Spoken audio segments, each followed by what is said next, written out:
నీకున్న తోడు అసాధ్యమే తలుంచుకుంటూ క్షమించు అనేదా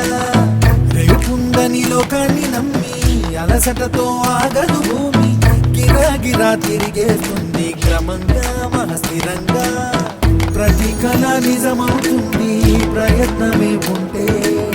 ప్రతీకమే నువ్వు అవుతావు ప్రవర్తనే ఉంటే ప్రకాశంలో సూర్యుడి వల్లే ప్రశాంతంగా చంద్రుడి వల్లే